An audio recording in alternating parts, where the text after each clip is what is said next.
suppose the focus has very much been about ourselves, looking within, asking, do I deserve grace? And yes, I don't have to do anything to deserve it, just God wants to give me grace, God wants to forgive me, God wants to lift me up. And then also spending time reflecting on our own sin, and also reflecting on how we can restore ourselves and to receive grace, forgiveness, blessing. But today I want to broaden that, because I'll be honest with you, when I first heard about this 40-day, not just the 40-day condition, but when I first heard about the special grace, there were some, I suppose, lazy thoughts, some cynical thoughts. Another Holy Wine ceremony? Again? Another grace, another special grace? You know, how many times do I need to be forgiven? and honestly speaking, you know, the shameful realization I came to was, you stupid idiot, Matthew, of course you need grace, of course you need forgiveness all the time. You need this, you want this. Now sort yourself out and want to do this condition. Because there was a hesitation before kind of diving in feet first. But honestly speaking, now that we are, today's day 29, I think it is today, 3/4 of the way through this 40-day condition that many of us are going through, it's a good experience. It's a nurturing experience. It's a deepening experience. And if some of you have already completed, then that's great. If some of you, like myself, we're doing this, offering this devotion now, then it's an ongoing journey. And if there are some folks here who haven't yet really taken the condition seriously or thinking too seriously about special grace, but want to begin, then there's still time to do that. We've got, if you started on Christmas Day, there's still enough time to offer the 40-day period of devotion and still be able to do all the necessary conditions to receive, the special grace before Foundation Day next year, which is kind of like the expiry date for this special grace. So if you're really hesitating, you've got another few months to figure it out. But I would strongly suggest don't wait until the end of the year. If you want to start as soon as possible.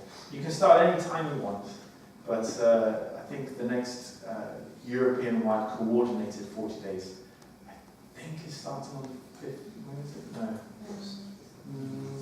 6th of November. Thank you. Great. Okay. So 6th of November. That's the next date you might want to look forward to preparing for if you want to begin a 40-day condition. I don't know. Maybe you've already done your 40 days and you want to do another one, just because it was such a good experience. You want to do it again. And hopefully, in this message I'm going to give today, you'd be more convinced in the need to do another one than otherwise. Because another thing to make me really reflect on this special grace was how much everyone needs it, not just me. Yes, I came to this conclusion, I need this grace. Yes, I want to offer my devotion because I need to cultivate my relationship with God. I need to sort some things out within myself. But actually, in offering my devotion and in taking this grace seriously, I'm also making a condition for others as well. Am I not? Are we not also offering devotion for each other?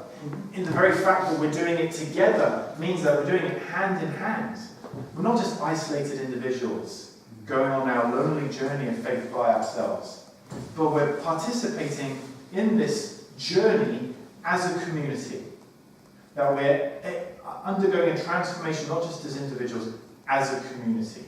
And my hope is that not just as a community, the Bromley Unificationist community, whatever you want to call it, but even the whole nation can experience some kind of transformation through this. Why not? Why can our devotion not make an impact that has an effect in the state of our politics, in the state of our economy, in the state of just general social cohesion? We should be offering this devotion not just for ourselves, but really for everyone who needs this grace, and that's everybody. we could finish the sermon there. Woohoo! No need to continue. Who else needs this grace? Everybody. But no, I want to reflect a bit more on this idea and really think about where we stand and how we feel and what we could possibly do in order to share this grace that we're preparing ourselves to receive with others. We've just heard some beautiful testimonies. As brief as they were, I believe they're preparing their testimonies for this afternoon, right, in Lancaster Gate. So if you want to hear more about their stories in Benin and in Los Angeles, head over to our headquarters in Lancaster Gate. I believe at 3 o'clock this afternoon they'll be starting sharing their testimonies. Right at 3 o'clock? Cool. So you can hear more about their stories there. Or call of them downstairs in the cafe and grill them and speak to them. That's be nice. We've heard these beautiful stories about young people going out and to try to share grace and blessing with others. And many of us have had that experience, haven't we? Many of us have gone through some kind of missionary training where we were also trying to share truth with others, share blessing with others. And so many of us are familiar with that experience. Maybe some of us here actually are unfamiliar with what that is like. And actually an opportunity like that to go somewhere else and try something new is a precious opportunity. I mean, everyone knows that it's always awkward to do something, very public and talking to strangers, which I guess you guys were doing a lot of, in your own hometown. Yeah, it's kind of awkward to do that. Go somewhere far away, it becomes a lot easier. Because you're going to leave, people don't know you, you can make a fool of yourself, it doesn't matter. But in your own hometown, in your own neighborhood, in the street where you live, with the people that you know, it's a lot more tricky, isn't it? But actually, that's where it really matters. All that going away for some short period of time and having some profound experience, that's just the training. That's just the preparation to then go and practice it where it really matters, with the family members that have known you your whole life, with the neighbours who you've seen for years or decades even, with the colleagues at work or your colleagues at school who you're working together and you think you know each other. It's even applicable within this unificationist community, amongst the family federation. Yeah, the principles that we can learn and practice within our own community. We need to be gracious with each other. Now, of course, that word gracious kind of has a different connotation, but I'm going to try my best to resurrect some kind of original meaning in that word. Let's be gracious by being people who give grace to one another, who can exhibit grace to one another. How many of you guys are familiar with the story that Jesus Christ gave, where he was talking about this king who was collecting his debts from his servants, and there was this one servant who owed him 10,000 talents, which is a large sum of money, and basically the servant couldn't pay back what he owed, so the king was going to put him and his whole family into slavery in order to somehow pay off the debt. And the servant was pleading, no, please don't do that. Just be patient and I'll pay it off. And the king was so moved, he just says, you know what, forget about it. I cancel the debt entirely. You're a free man, off you go. Whew. Special grace or what? That servant received incredible special grace. But then, this servant, he was also owed money. And there was a slave who owed him money. He owed him about a denarius worth or something. No, a bit more than that. But anyway, yeah, let's say a denarius. I think it was a denarius. And this servant was telling the slave, give me my money. He was probably under a lot of pressure because he owed the king quite a lot. And so, in terms of getting his debtors to pay him, he was quite desperate. Give me my money. And the slave was saying, oh, please, master, I can't right now, but please be patient. Please be patient and I'll pay you back. And the servant, completely forgetting the incredible grace that he had received, was not taking the pleas of his slave and threw him into jail in wanted to get him to pay for his debt. And to put things into context, I was doing some mathematics and I was working out how much the servant originally owed the king, and how much the slave owed the servant. And I figured out that what the servant owed to the king was about £8 million. That debt which was completely wiped clean by the king. And by comparison, what the slave owes to the servant was about £50. So, big contrast there in experience, yeah? The king heard about this and got very upset. And basically, he then took that servant, who he had originally given grace, but then made him pay for it. And this is something he said, which I think is interesting. I forgave you all that debt because you pleaded with me. Should you not have had mercy on your fellow slave as I had mercy on you? And this is Jesus' commentary on the story. And in anger, his Lord handed him over to be tortured until he would pay his entire debt. So my heavenly Father will also do to every one of you if you do not forgive your brother or sister from your heart. That's a bit scary. Here we are, offering our devotion, I hope, begging God for grace, begging God for mercy, wanting a clean start in our lives. But who are the people who are begging us for mercy? And maybe we're withholding it from them. Now I think the key caveat here, the key condition is this pleading. It was the pleading servant to the king which moved the king's heart. Because of the pleas, that moved the king. And the king decided to cancel the debt. And it was the slave who was pleading with the servant. And yet the servant was deaf to the pleas. This is the interesting thing. Who is begging us for mercy?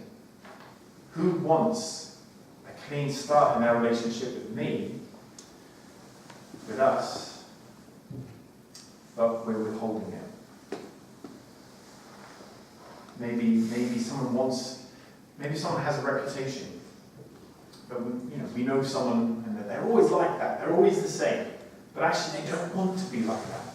And they're begging for forgiveness. They're saying, please, I want to change. Please, I don't want to be known for that anymore in my life. I want to be a different person. No, you're not going to change. You're never going to change. You're always going to be like that. I'm never going to trust you again. I'm never going to give you another chance. It's a tricky one, isn't it? Because some people do fall back into bad habits very easily. And so you want to see how sincere are they in their begging. But what I'm asking you, and indeed what I think Jesus Christ is asking us to do here in his story that he's telling, is that when the pleas and the begging are sincere, it's not, who are we to withhold grace? Who are we to withhold mercy? That just as God, just as my heavenly Father will do to you. If we spin it on the positive, if you do forgive each other, then you will receive forgiveness from God. But if you don't forgive each other, then you can't. It's a barrier from receiving God's forgiveness, God's grace, because we're not being gracious ourselves. Let's be people of grace, people who are generous with grace, who can dish it out to others as well as receiving it ourselves. Yeah, I want you to think about who that person might be, that you might need to be extra special gracious to, who is begging for it. But even if there isn't, there's still something that we can do to be people of grace, to be people who can express grace and be gracious in our lives, in our words and our deeds. And again, I'm going to draw on the words of Jesus Christ for inspiration and guidance on how we can do this. These are these words, again from the Gospel of Matthew. Come you that are blessed by my Father, inherit the kingdom prepared for you from the foundation of the world. For I was hungry, and you gave me food. I was thirsty, and you gave me something to drink. I was a stranger, and you welcomed me. I was naked and you gave me clothing. I was sick and you took care of me. I was in prison and you visited me. Again, you might be familiar with the context here. This is not just words in isolation, but here Jesus is talking about the judgment day, the day of judgment where everybody will be sorted out, sheep from goats, sheep on the right-hand side, goats on the left-hand side.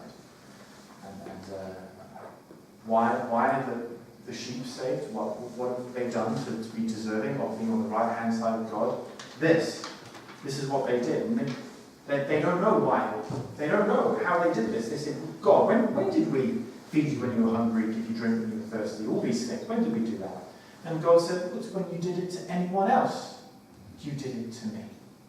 And of course the goats on the other side, who are kind of left out, they're asking, God, when did we not do these things? And God says, it's when you didn't do it to each other. When you didn't do it to my children, that's when you didn't do it to me. So in terms of being people who can not only be receptive to grace, but also gracious and generous in the grace that we can give to others, this is compelling homework. This is what we need to do. It's quite a simple formula. When you meet someone hungry, feed them. Has anyone done that? I'm sure, all the mums in the room can easily raise their hand when you're screaming children, all desperately. No, I'm talking here about people who are genuinely starving. Maybe have you gone out of your way to feed someone in genuine need? Yeah? Or give them drink to someone who's thirsty. I never give money to beggars on the street, but if I've got the time, I always offer them something to eat or drink.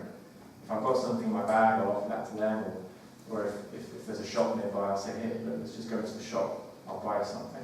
While we're at it, you can tell me a little bit about your story. I was a stranger and you welcomed me.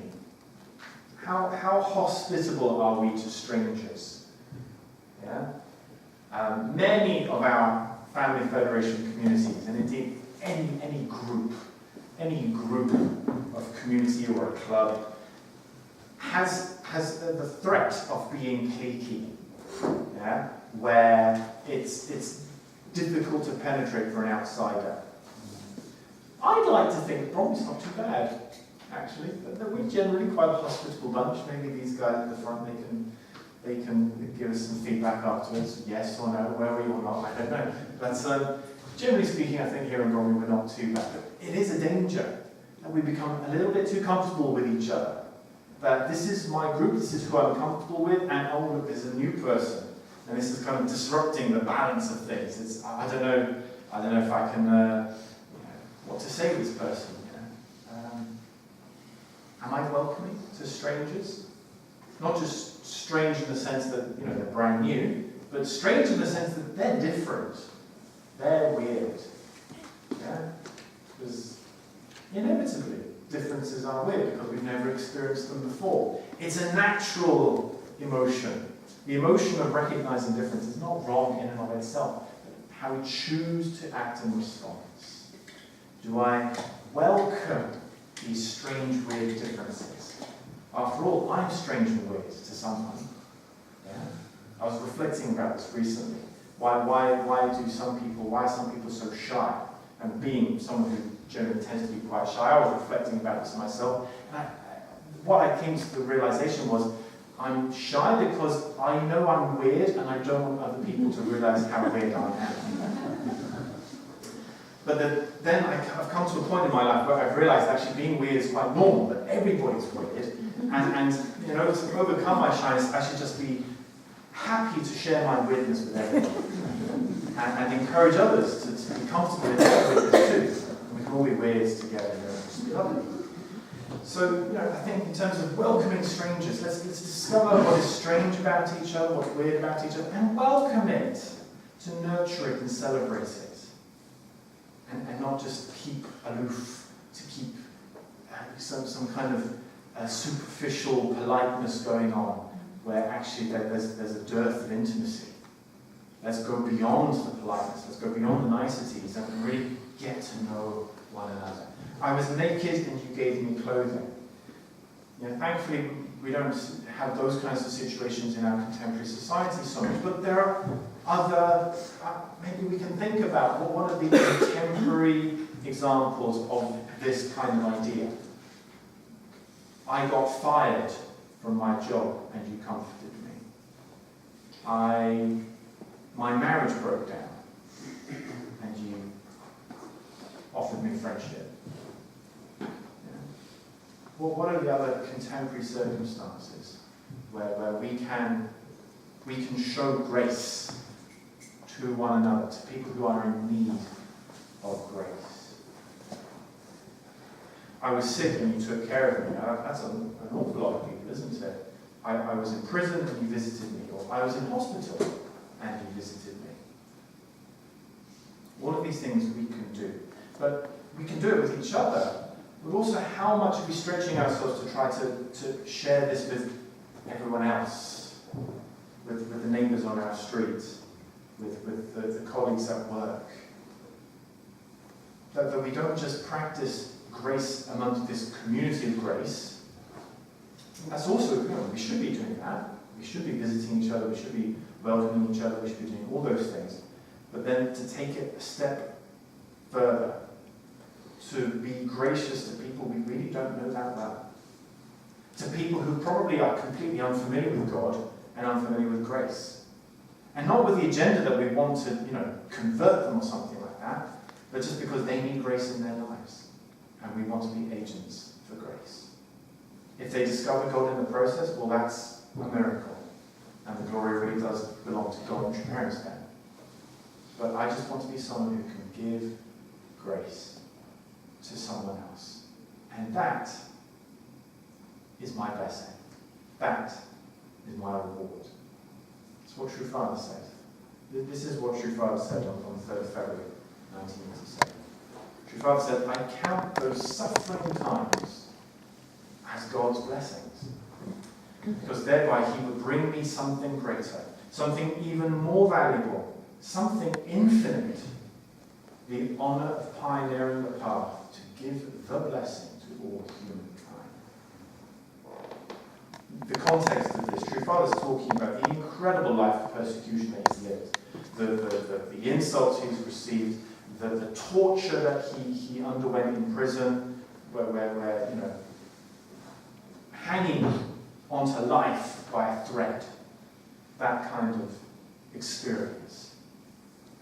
And he's calling it blessings. He's calling the suffering blessings. He's looking at the tragedies in his own family, and he's able to say these are blessings. Because it's through that, through overcoming this suffering, that something more valuable, something infinite, he could receive, which is this honour of pioneering a path to give blessing to humankind. That's incredible. How many of us can be motivated in such a way? To want to go to the deepest, darkest, most horrible places and do the most difficult things and be totally misunderstood for doing it. To have our motivation questioned and misunderstood. To be hurt in the process, maybe financially, maybe relationally, in order to save someone else's life. It's quite a common challenge where someone is trying to do something for the sake of others, and by natural consequence, by spending so much time living for the sake of others who really need it, maybe some close family members feel a little bit neglected. They kind of feel what's going on. I think this movie is called Freedom Writers. Have you heard of this film? Freedom Writers? Some of you are nodding your heads. I think it's a story about a teacher who goes into a school, very run-down, low socioeconomic school, and tries to elevate the children through encouraging them to read and then to write about their experiences. She's so devoted to her class that her husband feels a bit neglected. And in the end, he kind of walks away from her, which I got angry on two levels. Firstly, I was angry with her for not looking after him more, but I was also angry with him for not appreciating what she was doing and for walking away for such a stupid reason. But it's it's a familiar theme. How many of our families have experienced challenges because individuals within our families were working incredibly hard for the sake of others, and yet maybe the family members behind felt neglected or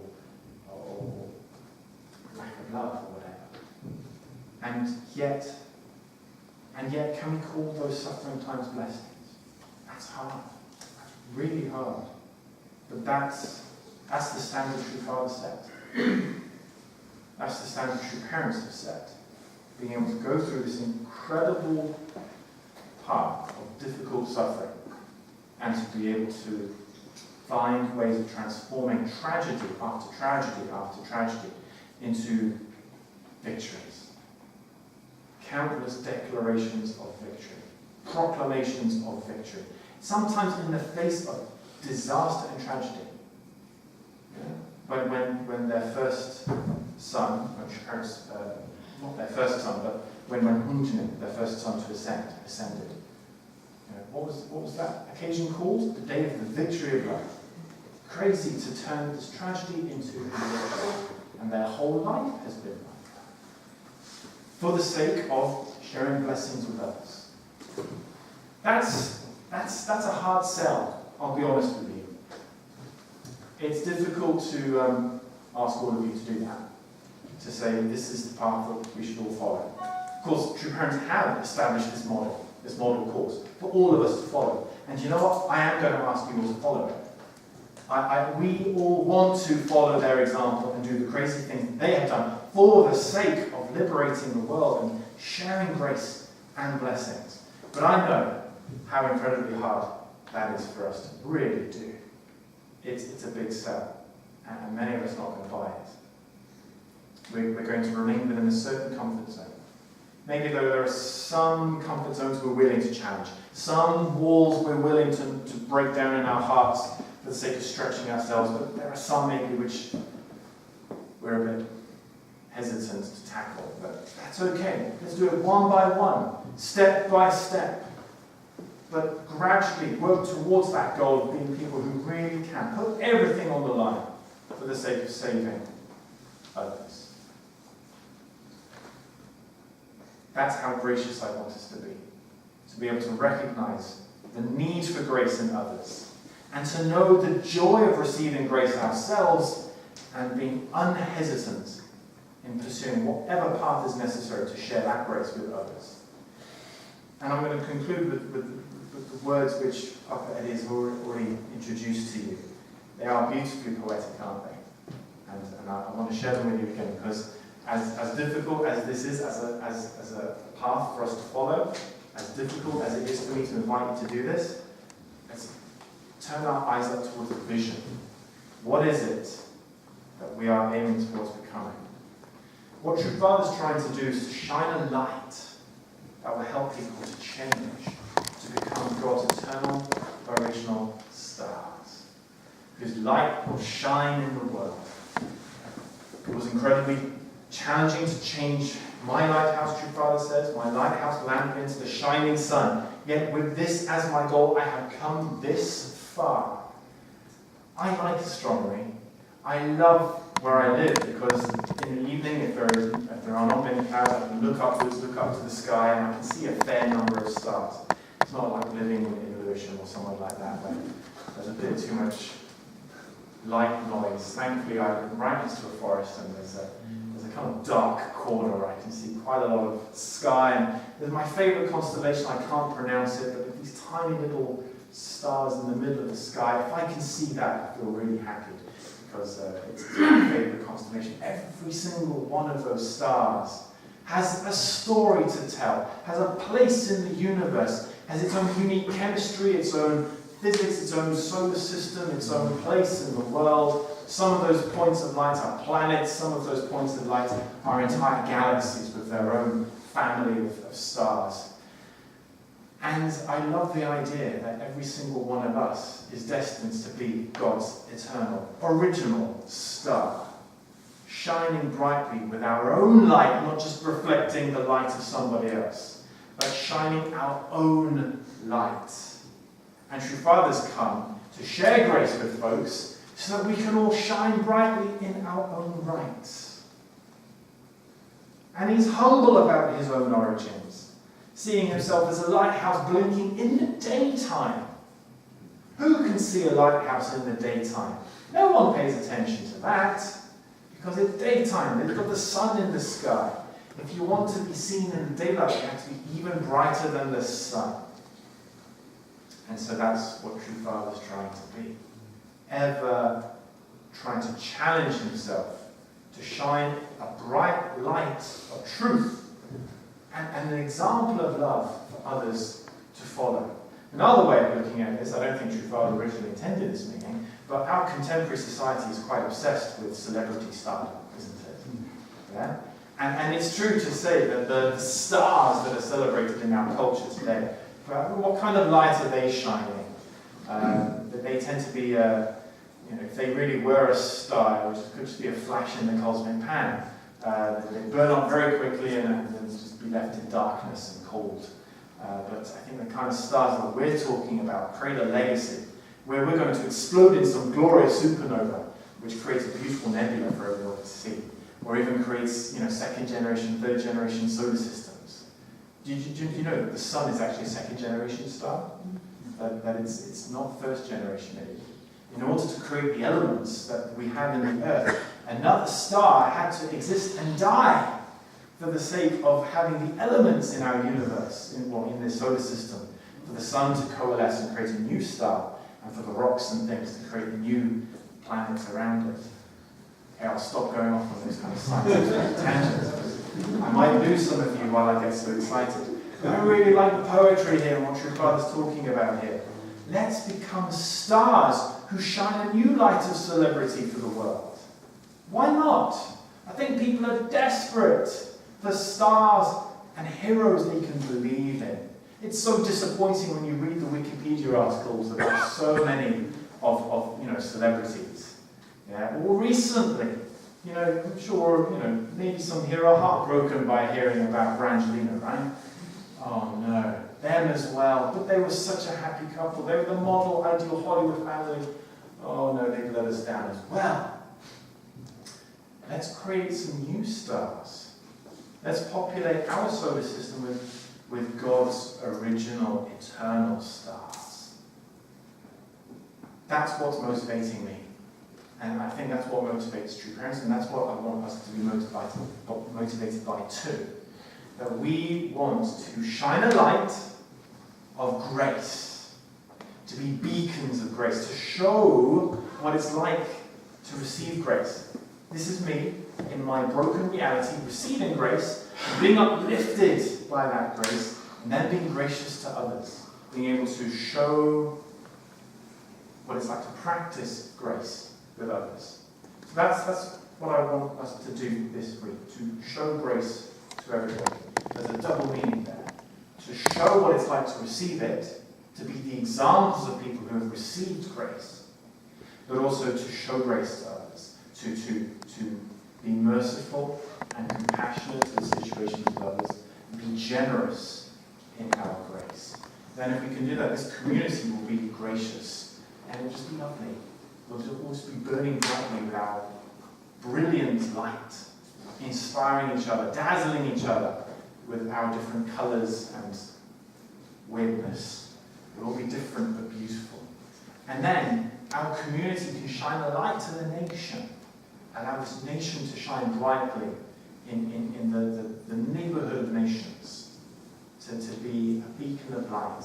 And then we really will restore Chonoguk as a reality, as a place where heaven becomes reality on the earth, where every nation is just a glittering example of God's love embodied, God's grace embodied in the human family.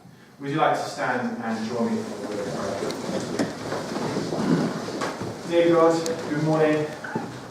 We are all desperate for your mercy, whether we are conscious of it or not. And many of us are undergoing a process of offering the devotions, offering the conditions that we have been asked to offer in order to receive this special grace which our true parents are giving to us. And I pray that we can not only think of ourselves and our need for that grace when we offer our devotion as we prepare ourselves to receive it, but that we can also think of others who need it, that we can offer this devotion with them in mind, that we can be serious about not only preparing ourselves to receive this grace, but to prepare this nation, prepare this world to receive your grace. We can even take responsibility on behalf of those who are unable to do so, to pay indemnity for them, to say sorry on behalf of those who maybe currently are unable to say sorry, and to take as our own burden that which we know is not ours, that we have not been involved in it, it's not our fault, we weren't involved in those situations, but because we're the people who want grace to be given to all, that we will take responsibility for those situations. Dear God, you have demonstrated such an incredible standard of grace. And through the words of Jesus Christ and also the words of True Father this morning, we've been inspired by their heart, especially the heart of our True Father, which is to go through any kind of suffering and to offer that as a blessing. His blessing through which he can pioneer a path to share the blessing with all humankind. It's a path that we don't have to forge. All we need to do is to follow it. And by receiving the grace of having a path to follow, I pray that we can have confidence and audacity to be able to offer our own devotion for the sake of others and be able to share blessings freely, knowing that most of the work has already been done for us. I pray that as we create this space in our hearts and we create this platform in our minds for you to bless us with your grace and to set us free, that we can feel free, that we can feel launched to be able to be agents of grace in our communities, in our families, and the world around us. I want to offer and report this prayer on behalf of everybody here. In my name, Matthew Hewish, for the blessed country family. Amen. Let's have a few moments to do this.